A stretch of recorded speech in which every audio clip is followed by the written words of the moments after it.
Hello and welcome to Prime Lenses. I'm Ian. Each episode, I speak to a photographer about 3 lenses that have really meant something to them on their photographic journey. Perhaps they use them every day in their kit bag, in their professional work, or maybe these are the things that they reserve for themselves in their spare time for their personal photos. Perhaps attached to a camera they used as a child, or perhaps ones that got away, never to be used again, maybe attached to a defunct film format or an iPod Touch even. My guest today is Ben Fraternale. He's a New York-based photographer, creative director, filmmaker, all-round person with many projects on the go at once. He's very big for business, and you probably know him from his YouTube channel in an instant. He was kind enough to sit down with me and talk to me about 3 lenses, one of which I think I was expecting, but 2 more which I definitely was not expecting, and at least one of those I might have to go and seek out and try out for myself. He's fantastic company, his channel is fantastic, please seek out his work if you haven't already, and I look forward to maybe the book that he might produce in time. But all of that's getting ahead of ourselves. Please welcome Ben. What I'll do is, just so you know, because as I said it for the thing, there's only 1 episode out now. So basically, I do the thing, I embarrass you in an introduction that you'll hear later. Which is nice, and just say how wonderful it is. It'll be something along the lines of like, people say don't meet your heroes, they have shit heroes. So and then we'll sort of like segue sort of seamlessly cool. into this. But how is the wonderful city of New York, and like how New York are you? I'm pretty New York. I'm in Yonkers, which we like to call the 6th borough. Okay. We are technically the first city or the first thing north of the Bronx. So Right. Immediately when you're north of the city, you hit Yonkers, which is, as it happens, the 3rd largest city in New York unto itself, which Okay. not a lot of people know. No. But I'm always trying to give Yonkers, the love that it deserves. It's huge. But we live right on the border of like a suburban town, and so we've just got the like best of both worlds. Like we can see the city from our like deck thing, but we don't have to deal with like the hustle and bustle all the time. Right. We can just sort of see grass and trees and things that are good. I like those. Yeah. No, definitely. But I just got back, my head is still in San Francisco a little bit, from Policon, which was another whirlwind experience in SF. So, my brain is still sort of adjusting back to normalcy. Yeah, the social media stuff that I saw around Policon, not just from you, but from other people who were there, it looked like a really great time. Yeah, it's interesting how so Policon is so in an advanced stage now. It's like a festival that's in its, when you think about it, it's like 10 years since the first one, even though the first few were very casual. And so now, since they're building on each other so rapidly, and now there's 3 of them in different cities, like they're becoming more legit, but still in a way that's like wholesome. So like if we had a city block closed for us in San Francisco, like that would have been unheard of if you thought, if you went to the first Policon and you saw like it was basically a photo walk at the Dallas State Fair. Yeah. Now we're like, we've got city blocks closed. We've got a New York one with multiple large studios like hosting us.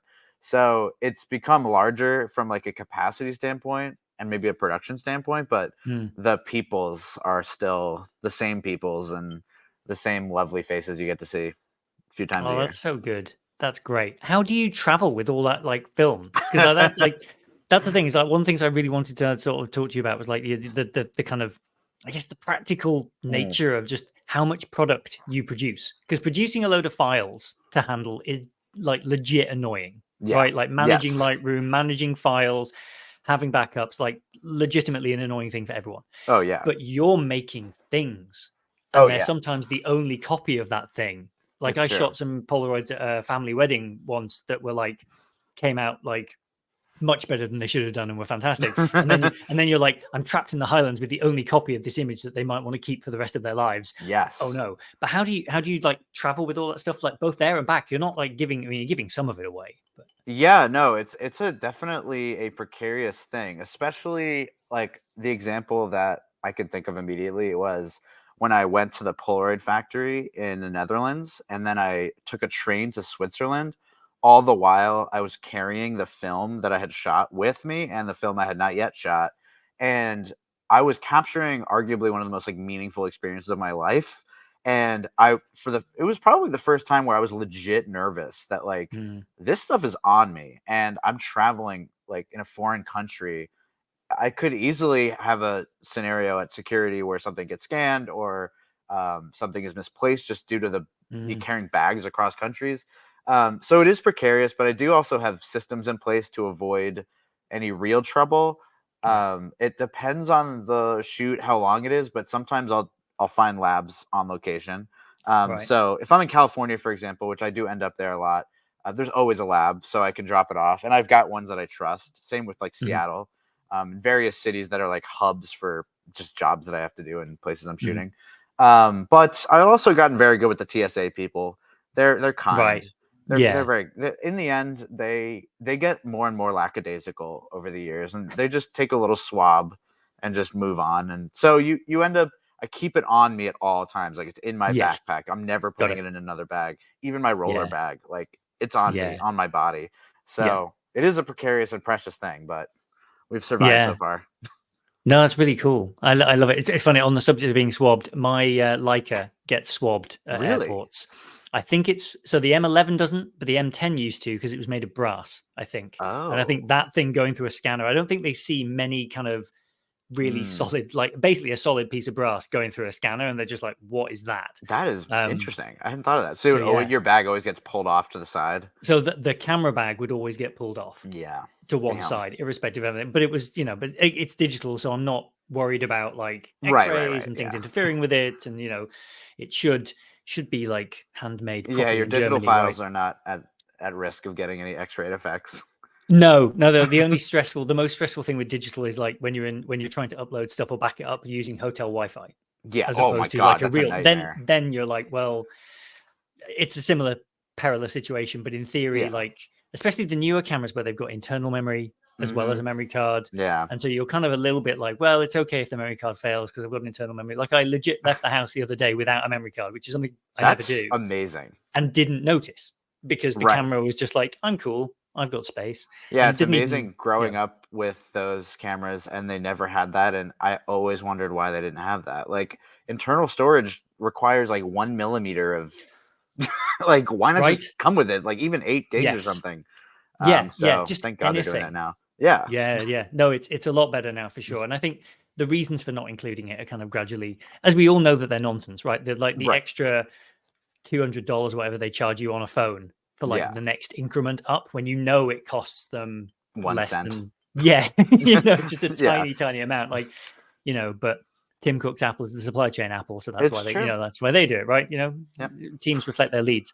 But yeah, so we've That veered was you like had veered that. into. I know it's a thing I say a lot. I Okay. may have had a challenging day at work, That's but all this right. is the antidote, which is cool. Okay. Um, so you've traveled a little bit there. Like there's a little bit of like the management of files and things like or images and stuff like that. What put a camera in your hands in the first place? Because when I read your bio and your kind of description of you, there was a lot of like filmmaker, photographer, director, and stuff. Right. And I feel like because I discovered you like many people did via YouTube, and Mhm. there's this kind of like whip smart, snappy like presentation style, which is really lovely. And just like I feel like the world could have missed out on that. But like, so take us back on your origin story because it's very photography heavy, and then I want to get on to what made you then put stuff on YouTube at a sort Right. of a later Okay. point. Yeah. So I grew up with a family of artists. Like my mom studied graphic design and photography at Atlanta College of Art, which is no longer a college. Her dad was a hand illustrator, and eventually an actor, and was always shooting as Mhm. well. And my dad's stepdad is or was a studio photographer at Milk Studios, which is one of the largest studios in New York. I never met him, but I like grew up with his cameras basically, Right. like surrounded by the stuff he left behind and his slides and everything.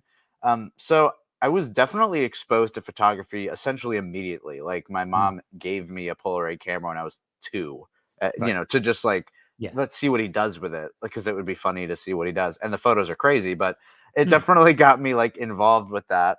And growing up in the age where digital took over, I started with film, went to digital, um, initially only to document the Arena Football League, which is a Right. sort of smaller version of outdoor football. It goes in like a hockey-sized arena, basically. Hmm. And that I just grew up loving that sport. I saw it on NBC one day when I was like 9 years old, and I was like, "What the hell is that? This looks insane." It's a football game played with walls. Like Hmm. players are crashing into the walls. It's extremely high scoring. It's like candy for a kid. And I'm just the type of person that doesn't let anything just be an interest. Like I Right. have to be involved in it. And so I was only like a little kid, but I was already like, we got to make like playing cards and get the players to sign them after the game. So, well, how do you do that? You have to like learn Photoshop. And then what are the photos you put on the cards? You got to take photos. And so it kind of just naturally forced me to learn a lot of things. Um, Including how to film, video, how to record audio, how to edit, how to make graphics for that as well. And I ended up making like a podcast. And through that whole experience, I became at age 16, like the social media. Well, it wasn't really social media, I guess, but like the Hmm. video producer for a team in Albany. Oh wow. And so I was getting like real deal experience at a very young age. Hmm. But my brain was still very journalistically focused. Like this is journalism. Like I'm Hmm. interviewing these players. And it's funny now because In an Instant is a little bit journalistic. But when I went to college, I assumed I want to be a journalist. I was Hmm. like editor in chief of the high school paper. Like that was just like where my head was at. And I dropped out of that within a month. I just realized I wasn't as interested as being a reporter as I was in filming and taking photos and Right. doing like the creative stuff that Hmm. makes stories sort of come to life. And that sort of just put me on the straight path to like, okay, now you got to figure out how to do all that while you're going to a college that doesn't offer any Right. resources for that. So that kind of put me on that track, and Hmm. it was all self learned and everything. And once I graduated from college, I moved to LA, and I was like, I'm going to be a LA director and Right. do all that. And that was like, I don't know what I was thinking. I went out there with no connections really, and I don't know Right. what I thought was going to happen, but I ended up moving home after not too long, and I got a job at a production company, and I got a job at NBC, which was Hmm. like I don't know. Are you aware of NBC? Yeah. Yeah. Yeah. Yeah. Okay. They travel. Hmm. Yeah, they travel. Okay. So I was at NBC and this production company for a few years, and I slowly just built this, not only the human connections that I needed to become like a freelancer, but also just the skills I needed to be like chiseled out because I didn't go to school for this. I needed like the practical Yeah. on location experience. And that kind of made me into a little photo and video professional. It spit me Yeah. out. Oh, nice. It's funny you say about NBC. There's an old sort of adage in the UK quite often that goes back to the BBC. Like you go to the place if you want to learn things, you go to the Yeah. place where they do that, right? So like I knew a guy who was a pilot. He wanted to learn to fly, so he joined the RAF. He's like the Queen had more planes than anyone else, so I learned from her, right? Like the same. You want to learn production, you go to NBC or the BBC or Right, right. NPR or whatever. Whatever your poison, right? Like you learn.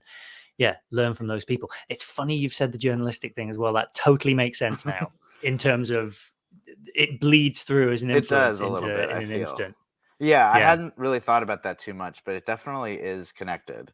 Um, and so just to, I guess to get to the like origin of that, Mm, so I was becoming reinvested in analog things just due to the volume of digital stuff that I was producing every day.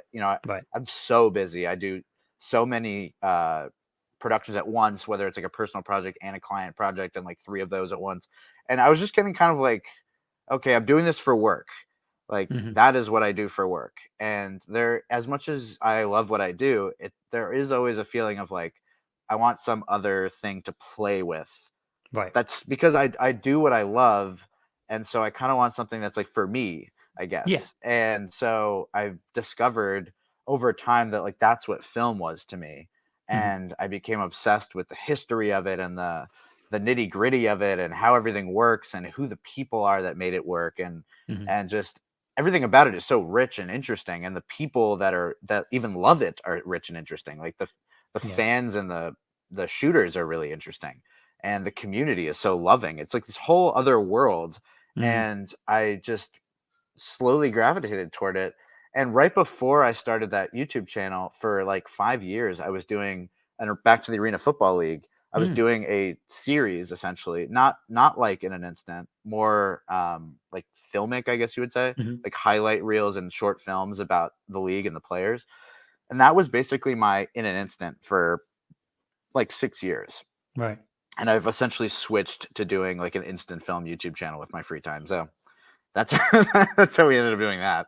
That's awesome. I love that. I was gonna ask whether it was like related to like the antidote to work almost. Like it's sort of because it feels like it's one of those things where like these are for you. Yeah, yeah. I mean, the feeling of starting a YouTube channel was uh weird at first, especially Mm, if you're in the industry of making content for a living. It right. feels odd to make a YouTube. At least at the time, it felt weird. I think it doesn't feel as weird now, but it felt weird to like make. I didn't tell any of my colleagues that I was doing this.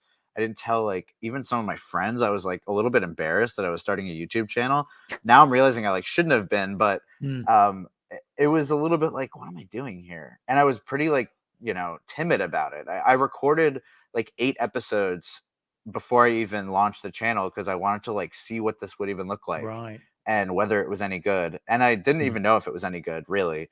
But when I first posted it, I mean, within 3 weeks, it was already getting some traction. So I felt good about continuing to do it. But yeah, it ended up being, especially because so much of the channel has existed in the COVID/post-COVID era. mm, It mm. became the like antidote to everything, not only work, Yes. but just like the world is insane. What can I control and what can I do with my time?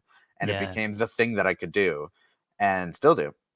Yeah. That it's what it was for us. Like because Yeah. for those listening at home, like my son and I watched like all through pre-COVID and through COVID, like that in an instant was a thing that when the youngest one was being put to bed and the eldest one feels like he can stay up a little bit later, like Yeah. in an instant is about the length of time you want your eldest one to stay up later, right? Like Right, it right, was sort of right. Yeah. your episode length is kind of perfect, and that's where he really developed a love and like an interest off the back of your productions, and That's that's so why cool.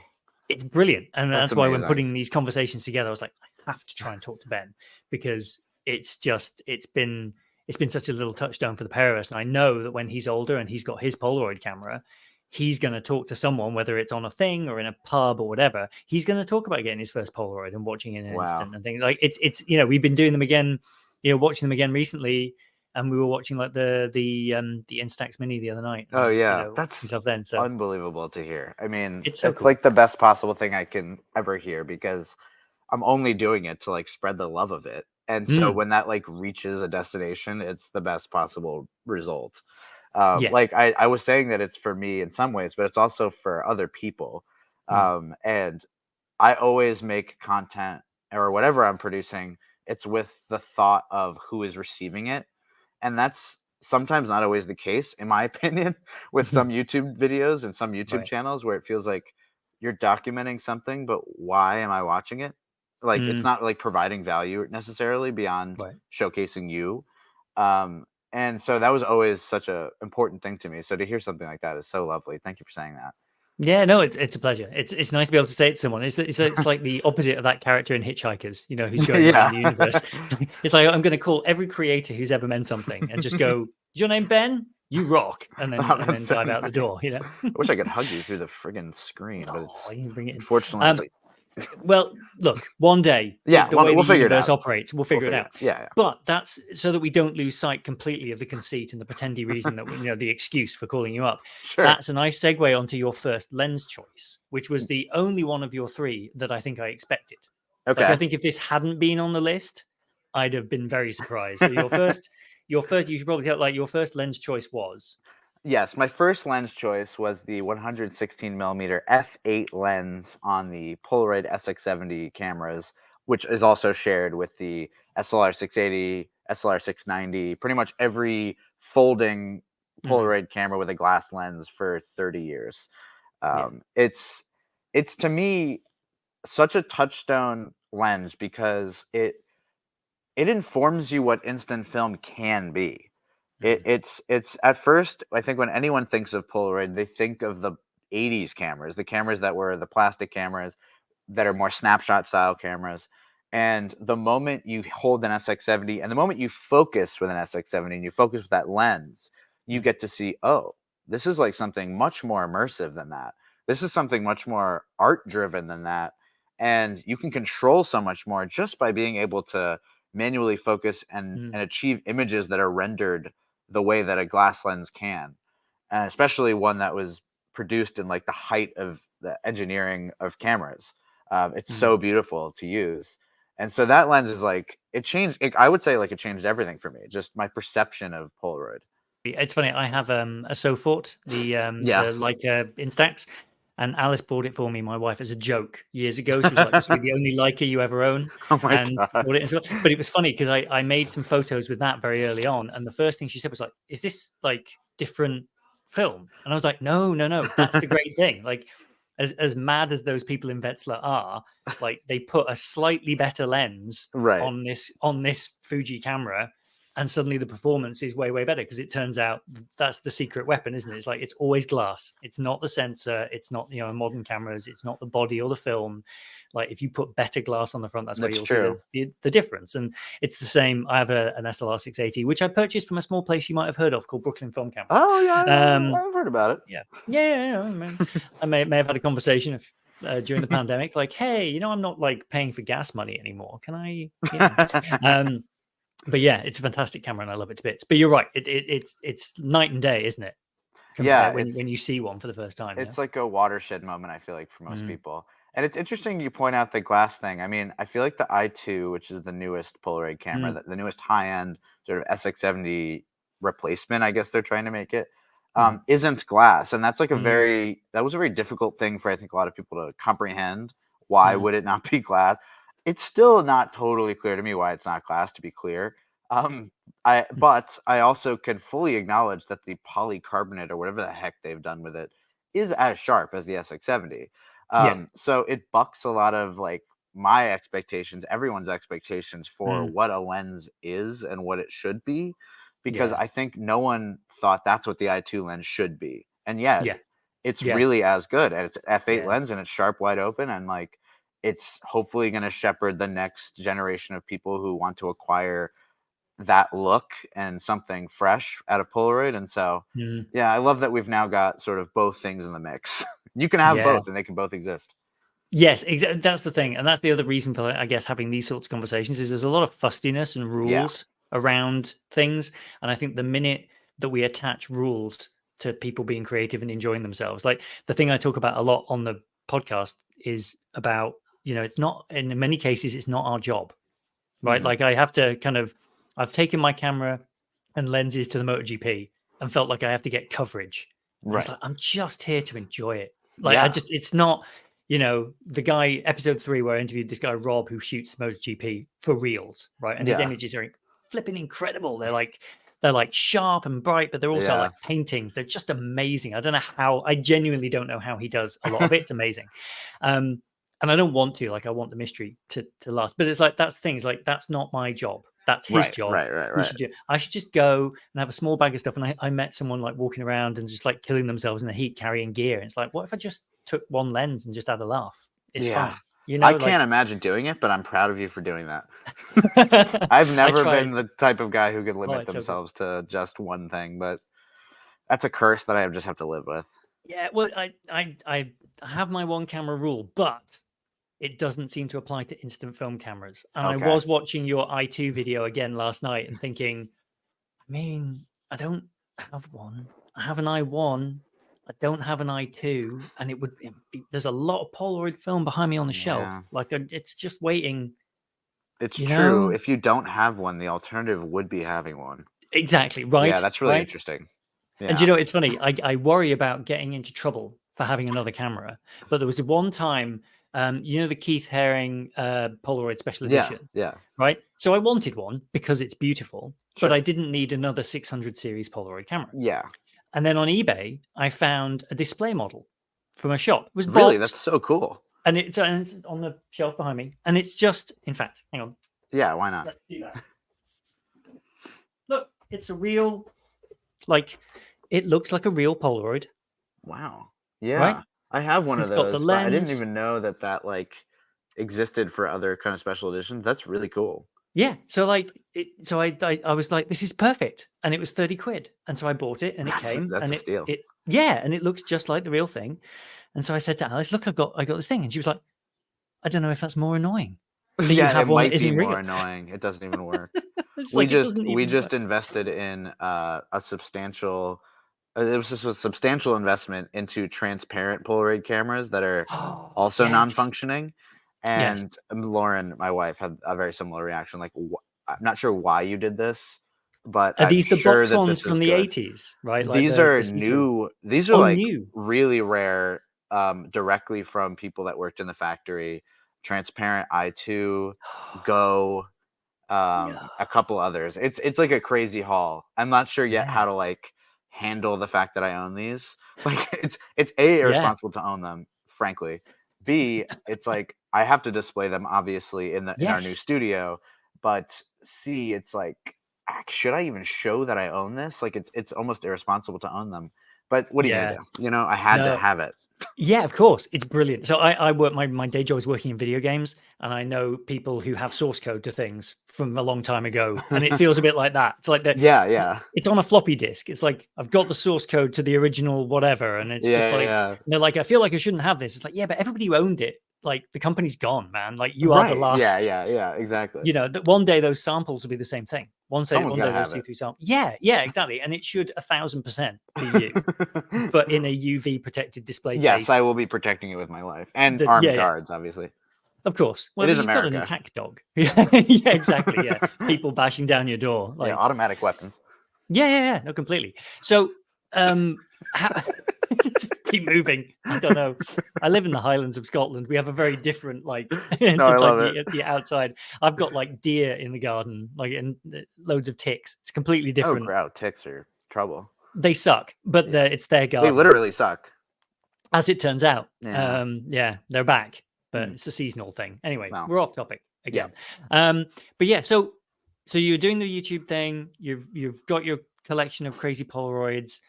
You still working quite closely with Brooklyn Film Camera as well? Like, is Yeah, that? so BFC is sort of, I would say, I'm the creative director at BFC. Mm, So what that means is when any sort of decision is made on a look of something, which is pretty much like half the things BFC does, whether it's a new product, whether mm, it's a poster, whether it's a video, whether it's a in-store like sign or anything, like that's the stuff that I'm working on. mhm. Cool. I was initially before that, I was in charge of more or less in charge teaming up with Kyle, who is the founder, Mm, founding like the new Brooklyn Film Camera. Like the company essentially restarted and we opened up a physical retail location, and I was like deeply involved in designing it, and literally to the point of like the sketches for like the shelves and custom made shelves, and designing all the graphics for the signage, and getting the hand painted sign commission from our designs. Like that's the stuff I was doing. And now, just because of like the flow of life, it became too difficult to take on all of that still. And plus, mhm. the store was up and running. Like I Yeah. felt like we accomplished the mission. Mhm. So now I'm mostly doing like video and design, and so I get to be a part of the family without Oh, cool. having like too much on my plate at once and drowning in it. Oh, amazing. No, that's really good. I think I like that. Sounds like a healthy approach to projects as well. Like Yeah. having a kind of like it's bounded in some way, and there's kind of a beginning, a middle, and an end. It's Yes. not. It's a sort of different to like your Edwin Lands and crazy Sure. creators who are just like get a phone call like right now we're going to fix this. Yeah. And And then so you eventually have you? burn out. Yeah, exactly. And then you go off and do research into which colors people see first and things like that, which Sure. is one of my favorite things of his. It's Yes. great. He's awesome. He would have been an incredible person to meet. I know. Just like so many things. I love that he's immortalized in the beginning of In an Instant in every Yeah, single his little one. It's silhouette is always there. his silhouette and the little quote, and Yeah. snap the button and have the picture and the whole bullet. It's incredible. It I keeps love him it. fresh in people's minds because we're so far removed from Edwin Land's Polaroid. But Mm, in the same token, I feel like we're not, because the spirit of the Impossible Project, aka Modern Polaroid, is taking some of his principles about like the challenge of undertaking impossible tasks, yes. and trying to achieve it anyway. And even if some people think that the new Polaroid company has been slow at Mm, becoming good enough to be considered quote unquote Polaroid film, yeah. I still think I know the people that work in the factory. I know like the Yeah. people who work at Polaroid. I know that's what they're trying to do, And so like the mission is still, Edwin Land's vision is still like strong, even though it's a totally different scale with totally different people. Yeah, no, it's wild. I mean, I've read a few books about him, and it just sounds like people apart from the fact that he hired really broadly and had really interesting Yeah, ways of like filling the team with people sure. who at the time wouldn't necessarily have been hired into a business like that and from different backgrounds. And it all Yeah, speaks to kind of like my belief in like small teams doing great work and like bringing in different perspectives and different totally. backgrounds and different things, and that being really helpful. It's sort of, you need that broad. It's Steve Jobs gets too much credit as well, but he used to say the same sorts of things. Like, you need that broad interest in things. If you drop out of college and sit in calligraphy class, then the Macintosh has fonts, right? And then that's better for the world. Like, Right. there's a through line there, and I It's think true. the polarizing, a tragic accident leading to invention of polarizing lenses, leading to Yeah. the invention of incredible creative product, and those first SX70 videos. You just reminded me, just talking about it. Like, you watch one of those videos now, you would still want one, like Right. that first, like with the animation of like the mirror inside, and it shows you how it all Oh works, yeah, and yeah. the kids playing with the wooden blocks and the photo through to show you how It great and looks like it could have satisfying it been is. made today Yeah. because the camera is so futuristic. Still. Yeah, it like is so, and it's still almost unthinkable that it Mm. exists. When you show someone an SX70, they still are like, "What the hell is this?" Oh yeah. Which, to have people in the modern day who are exposed to a billion things on the internet every day hold a Yeah. camera and say, "What the heck?" Like, Yeah. holy cow, this is so cool. That's amazing. And the fact Yes. that this was 50 years ago that this was designed, it's so cool. So, big Yeah. love.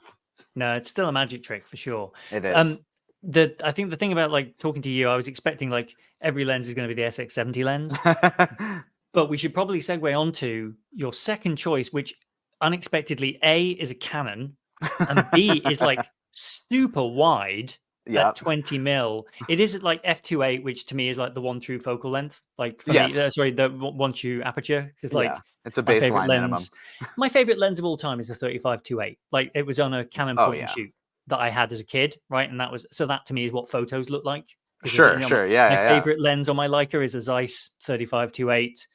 On Yeah. my Sony that I had before was the Zeiss 35-8. There's a pattern. They're usually Sure. small and unreasonably sharp. What's the Right. thing that attracts you to the Canon 20-8? So it's a very interesting. It has an interesting place in my world because many years ago I was trying to find a wide angle solution, and the most common modern kit lens sort of wide angle thing that you would buy from Canon would be the 24 Mm, 28, or yeah, there is a 24-18 now, but whatever, there's like RF stuff I'm not fully caught up on. But mm, um and but I discovered that there was sort of a discontinued 20mm 28. I don't know why they don't produce it anymore, and I bought it, and it like changed my life. I mean, I use this lens so often. It's so immersive. mm, It made me fall in love with the wide angle like perspective on the world, and being able to be so close to your subject but still be able to see so much context.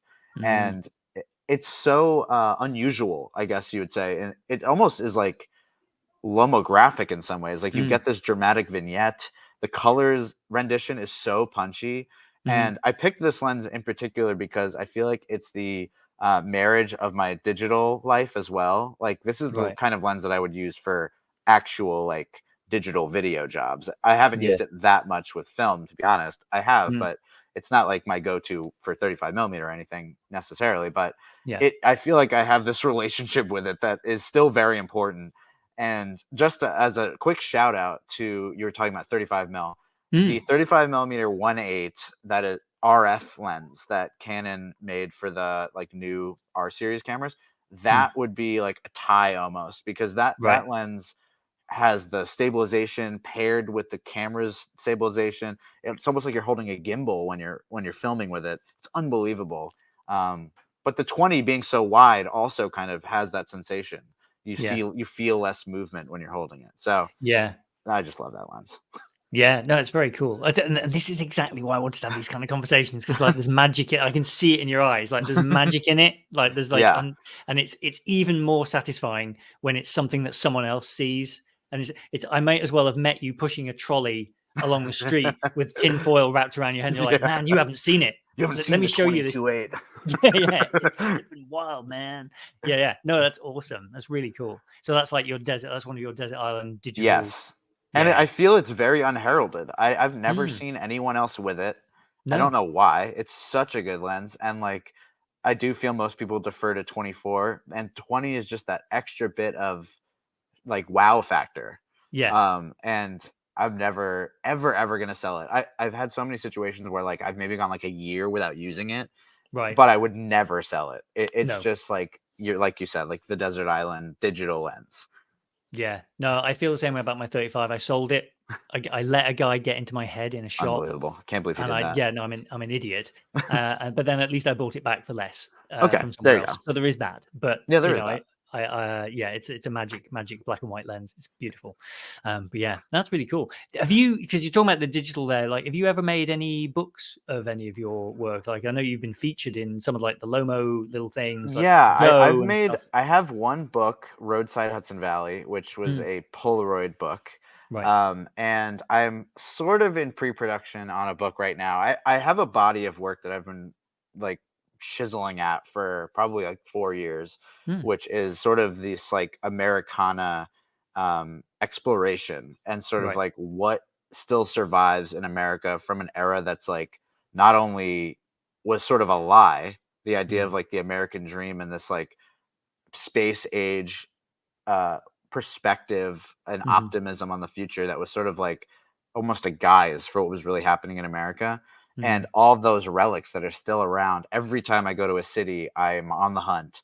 Yeah. Even if it's for work, I carve out an extra day to like drive Yeah. out there and like find stuff.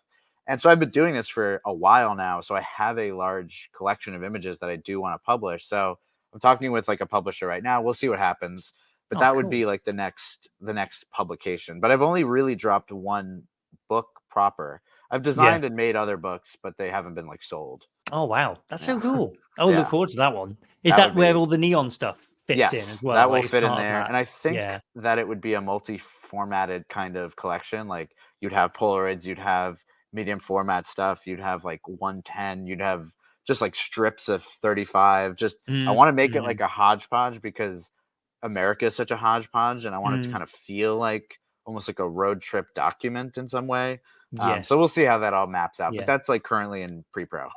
Yeah. Many road trips all Yes, combined together into this one glorious book exactly. of, yeah, that's very cool. That'll be a nightmare to work out which camera shot which thing after a Oh certain God, point. Like, yeah, which of that's these, true. when long running projects like that, when you've Yeah, got no metadata to play with. it's true. Yeah, no Yeah. metadata. Yeah, I will say, have you come across? I like to talk about this because most people haven't heard of it. Lens Tagger, the plugin for Lightroom. I have heard of this. It's Um, ever so good. so that's good for what, analog lenses? So the thing I use it for is because it's the way they try and get you. The modern Leica lenses have a little thing that talks to the camera and tells it what lens it Sure. was. The older Yeah. ones obviously don't have it. So what Lens Tagger lets you do, rather than go out and spend $6,000 on a 1.4 Summilux, is you can go and you can set what the lens is, what the aperture is. You can add the serial number and things like that. And then there's another tab, which is where the magic is, which is for film stock. So you can put your Oh. detail in about your film, what speed it was, whether you'd pushed it or anything like that. You can even list the lab if Oh, that's that's cool. if you want that as well. So from taking, when I scan my Polaroids, I don't tend to use much 35 Hmm. mil film, although I do shoot a little bit. But when that Hmm. comes in, I can tag that. But certainly mostly for shooting the Polaroid, so that I know whether it came out of my 680 or So you whether would it tag came it out after of the the fact? I1. Yeah, Okay. scan it, Yeah. and then I mean, you might scribble a note on the back or something like that, just so you Right. know. Right. But Right. most of the time, those of us with a tuned eye can see whether it came from like a Sure. 680 or an I1. But like maybe if it came from, like, if you were comparing the I1 to like a 600 series Yeah. Years general. later, you might Yeah, be yeah, yeah, like, I yeah. don't know what the hell this was on. Exactly. Yeah. Who knows? Who knows? I do Same have with a like a weird Go. ability to know that, though. I will say, Mm, I always kind of know. I mean, I also can just. I feel like part, at least with Polaroids, part of the immersion is like it playing out like a memory. Like when I look at the mm, photo, I was physically there when it came out of the camera, and I can put myself back in that place, which with digital I never could do. It was like you yes. don't feel Yeah. that same through line with like reality. It just feels like pixels or, I mean, it literally is, but data. Yeah. Whereas this Yeah. actually exists, and it exists because I was standing there, and it existed then and only then. So I do have a sort of a weird ability to remember that stuff, but I still might hop on. Are you sponsored by Lens Tagger? No, Is sadly this not. SpawnCon? Yeah, sure, why not? I'll just make up sponsors every Yeah, week until that's a good someone idea. hops on the bandwagon. I mean, why not? You know, fake it till you make it. I think Exactly. the awesome open source project for Lens Tagger, I think it's open source. But yeah, it's very good. Cool. It's free and unreasonably capable, and I've never had it not work. It's really great. And use promo code PrimeLenses10 for 10% off your first order. Yeah, and see, now I've got you saying that as well. So right. Just You have that audio legitimizes clean. it. Exactly. Yeah, clean enough. If I put a bed on that, cut it a bit awkwardly. The question now in the age of AI is, what else will you have said? Oh, right, I like know. actually, this is just a convoluted way for me to create like an AI duplicate of you. You can just completely recreate me from everything I've said so far. That was why I got you to read that passage from The Great Gatsby at the beginning. Oh yeah, okay, that was why. Yeah, that's why everyone does that. That was why. Yeah, makes sense. Thanks, Ian. This is the greatest podcast you've ever done. You know, that kind of, but Lens Tag is very cool. Look it up. I really like it. I think you also helped me out when I was peak Polaroid scanning fanaticism and buying expensive scanners. When you in one of your videos went, "We're scanning Polaroids here. Like, let's not go crazy." Like, your guide to that. You know, it's true. Like I have a V370, and it's a very, very cheap. I mean, I think it's like a $75 scanner tops. And some people have V600s and like the higher end ones because they're scanning medium format film. I completely understand why you would own that with the caveat of doing that. I don't scan medium format film with flatbed, so if you just start scanning Polaroids, you can get like a really inexpensive scanner. All it's doing is imaging the film, and you don't need to, because it's not like 35 millimeter film. You're not trying to pick up like grain size details. If you scan a Polaroid at 600 DPI, you're essentially getting the full like available resolution of the picture itself. So like you don't need to go crazy with it. And it's probably for the best, because if it breaks, you can just get another one. It's not so bad. If you mark up the glass. Exactly. Yeah. I think that's the thing. It saves us from scanning at like 1200 DPI, 32-bit color TIFFs. And it's like, what am I even doing? As much as I sometimes do scan at 1600, I will admit. Sure, but then you look at it for a bit, and then you're like, maybe it's like all those photojournalists, right? And they have their big Canon for work, and they have their M around their neck, and like, this one's for me. Like, you just when I do a big scan, it's just for me. Yeah, exactly. Just to look at in private and just pixel peep at your own Polaroid. No one else will ever view it at that resolution. Yeah, I do have this kind of like, now we've moved house last year, and I have this kind of like fantasy project that I want to build, which is a big light box with a blown up Polaroid in it, and I want it to look like a Polaroid. Interesting. So like it would backlit? be, so like a big, so either a TV turned sideways to be the thing, or like a kind of 80s style stupid big plastic Polaroid. Interesting. With a kind of, because I think it would be really cool. Like it'd be really cool to like have like a sky or something like that, something that sort of in theory, in reality, would have generated light. To have that with a nice something big naturally thick, luminant. Yeah. Because I went, I used to work the game studio I worked with. We did Minecraft Dungeons and went to Mojang's studio in Sweden, in Stockholm. It was amazing. Wow. And they have this table in one of the areas where there are lights above the table, and the lights are big, blocky, and they look like a sky in Minecraft with big, like blocky clouds, and they kind of light up and sort of sit over the table. And I was like, that's really like, the world should have more of those kind of stupidly engineered for no reason other than, like that should exist. That's things that shouldn't exist are usually the best things. Yes. Or things that like there's not a justification to exist. I love the saying that everything in your life should be either useful or beautiful, and ideally both. And so, but I feel like that carves out enough room for both. It does. That means you can have forks, and you can have giant Polaroids that light up that exist for no good reason. We're allowed to have that. Yeah, you just never talk about how much it costs. No. You would never talk about that. No, or display boxes, for see-through Polaroids that you we can't talk about that. Came to you by certain means. Sure. Yeah. Oh my god.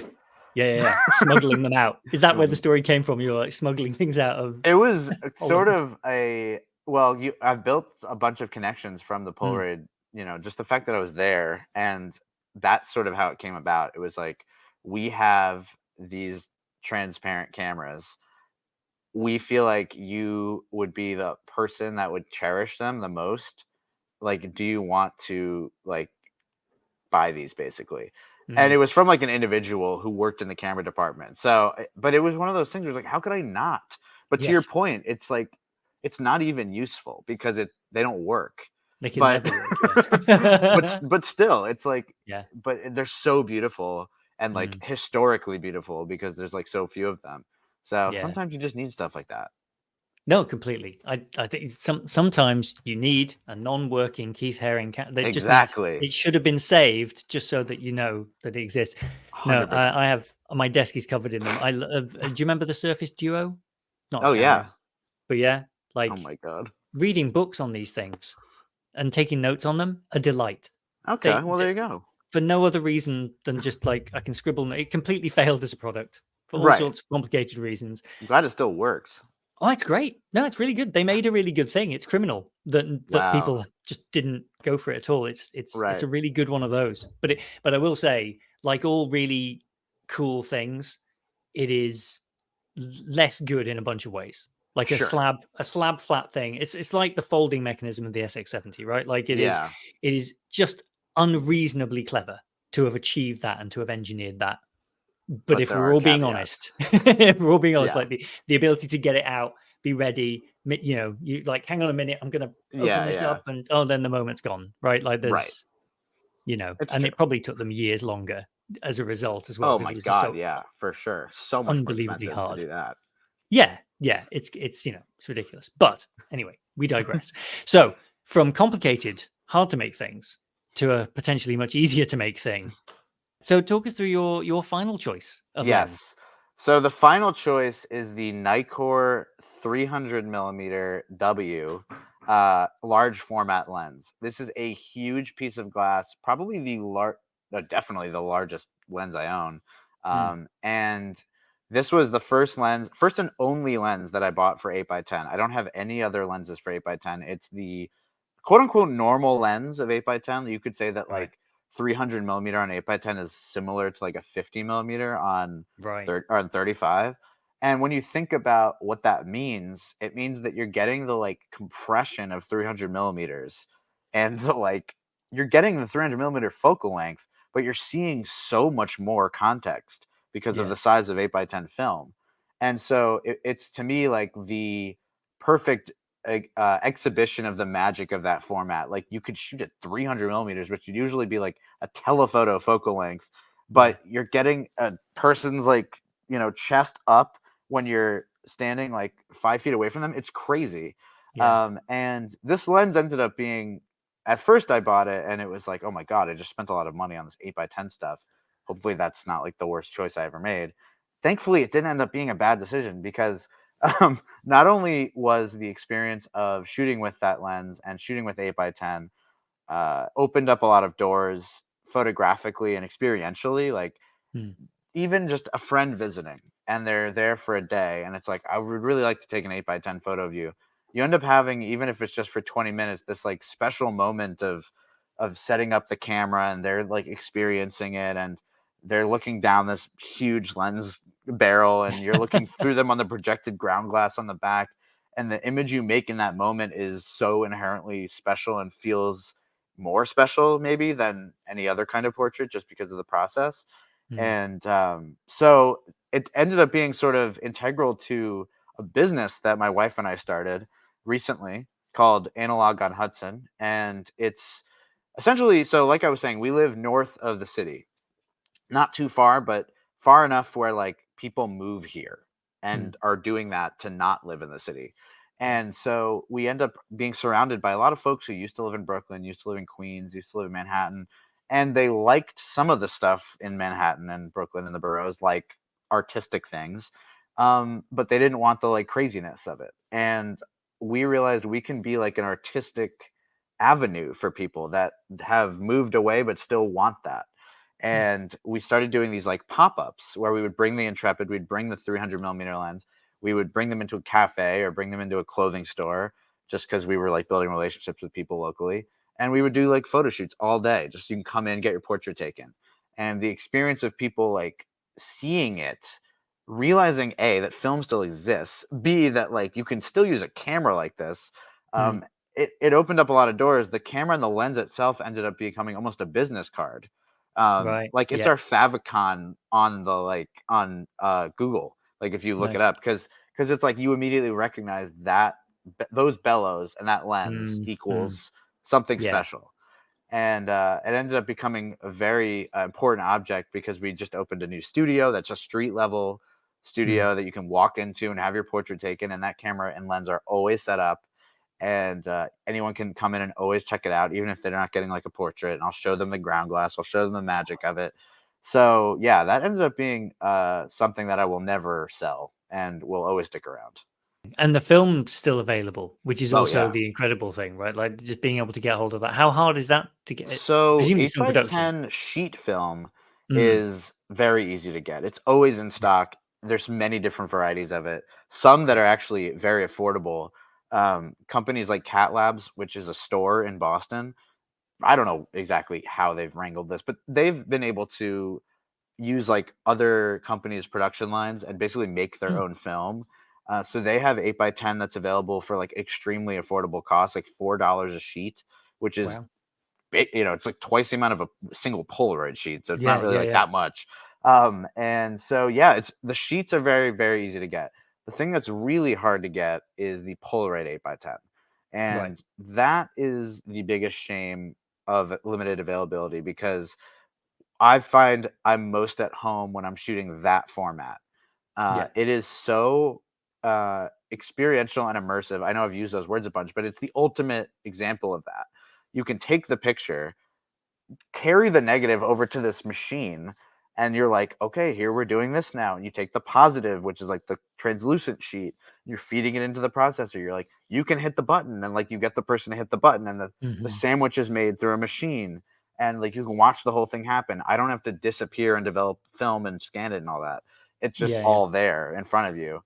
And that film is a lot more hard to come by because it's a loss for Polaroid to produce it. It Right. it simply doesn't make money, Yeah, and yeah. costs them more money to make it than they can ever sell it for. But when they do make it, it's very special, and we hoard it, and we have a Yeah. few boxes of it, and they just released a duochrome version of it, which is crazy. Yeah. So that's our bread and butter, I'd say. Oh, that's amazing. That's such a cool thing to do as well, to like to for people to just encounter it, Yeah, right? Because hopefully that's you want to expose people to things like to amazing creative things that they've never seen. And that's just yeah, like there's a finite number of those left in the world that people sure. are still using and still shooting, and sort of the quality of the image that comes out, like the detail in it Oh yeah. is just like with big things like that, it's staggering. I've seen in museums some of those giant Polaroids, Oh like the yeah, ones yeah, that Andy yeah. Warhol used to shoot, like bigger than 8 by 10. Yeah, the 20 by And 24s. right, yeah, Which just insane. I'm still hoping to shoot on a legit Polaroid 20 by 24 camera. I did get to shoot on the 20 by 24 camera that Ethan Moses made from Cameradactyl. Mm, That was a crazy experience. But eventually I would love to use a Polaroid one because they're all specially designed. They have rollers, and it's yeah. basically like you're pulling the sheet out manually. It's so cool. And then it peels apart. Like it's crazy. Yeah, don't shake that one to dry it off. No, do Like, just have a not shake that. like, I find Please I spend don't. my life telling people not to shake Polaroids. Like, I It's feel like, true. telling The people that Outcast lied to them I is know very it's like telling people that Polaroid had to release a statement after that song came out, clarifying that you shouldn't forgot shake about it. that. That's like the best information you can transmit. But it's difficult. Have you found a way to convey that information to people without feeling like you're like Yeah. some Karen? Yes, 'Cause I feel that terrible is a doing it. really interesting thing because we do a lot of these pop-up Mm, booths. So we experience, like 20 consecutive people in the span of an hour doing it, and then telling every single person you probably shouldn't shake it because it might damage it. You feel like yeah. an absolute goober. Like, but it's like it's legit true. You shouldn't be being so Yeah. chaotic with it. It's very sensitive. Yeah, yeah, yeah. No, like, this is not big for business. Like, No, put it's it in your absolutely pocket, yeah, keep it warm and dark for, like, 15 absolutely. minutes, and to be honest, it will look better tomorrow morning, but It's leave it true. face down. Yeah. 100%. It's funny though when you get to I don't have you shot pack film ever? No, no, never have. I Because missed then it. you can actually shake those. That's why Yeah, you would shake it. It's because yeah, it's wet. yeah, yeah. And Well, see, that's the thing it's always when a pleasure. it's at parties. I've managed to kind of make being a photographer at work like I'm sort of the person they know. Like I'm running around with the Yeah. camera a lot of the time, and so at parties I get to work quite often to pay for some film. So Oh, we'll get it cool. ordered That's in and great. stuff, and they'll run around with my SLR or something, my 680 or whatever, Yeah. and then handing out Polaroids. Like people now expect it, and they come to me at parties and ask That's whether I've cool. got an instant camera with me, and Yeah, usually I yeah. do. And so it's great because they'll feed some of my film habit as well, and Sure, giving yeah. them away. But it is that thing of like explaining to people why, where this came from and how much Mhm. of a revolution the square format was. That Totally. like it's integral, right? Like it's all Yeah. there and it's dry to the touch straight away, and that the opacifying layer didn't work, up Right. until like 6 months before release. Like, oh Right, right, god, right. stuff like that, and people just it doesn't compute to them. They arrived in a world where this existed, so they just think it was always there. It's like growing up with the internet and It's smartphones. true. Like, let And me it's tell you. also the other challenge is, like, you and I and many people that really care about this stuff are kind of like nuclear bombs of information, and you have to, like, be careful about how much you're, like, about to explode on someone. Like, a lot of people are like, Yep. "Oh, so, wait, what is this? Polaroid still exists?" And I'm like, "Where should I start? Should I start with, Yeah. like, yes, you could buy it at Target, or should I start with, like, in 1934?" Yes. Like, what and you have to read how much someone will care because there is Yeah. such an incredible history to it. But yeah, we're living a charmed life even being able to transmit that information. Yes, exactly. I've definitely got about a third of the way into the Edwin Land was walking with his daughter and couldn't tell her why she couldn't see the picture straight away, and then got, oh no, I've lost the room. Yeah, This yeah, is just no. seeing people slowly sort of, like, divert their gaze. Yeah, that's the point at which you have to kind of get the camera and go, look, you just press the button and it pop. Like you Yeah, need to yeah, and kind then they're of. like, "Oh, okay, I'm back in." Yeah, yeah, yeah, exactly. No, it's really, really great. Yeah, I have the new Sofort. That's Oh, quite you did? The charming with its Sophore too. little, yeah, with the little There thing. was I a was Leica representative at Policon Bay Area, like, he was did, like, a there? demo, he gave one out. We and one of the Wonderful. events from Policon was in the Leica store. Like, we Huh. had, like, almost like a private access. It was Yeah. so cool. Couldn't believe that Yeah. Leica was so down to do that with us.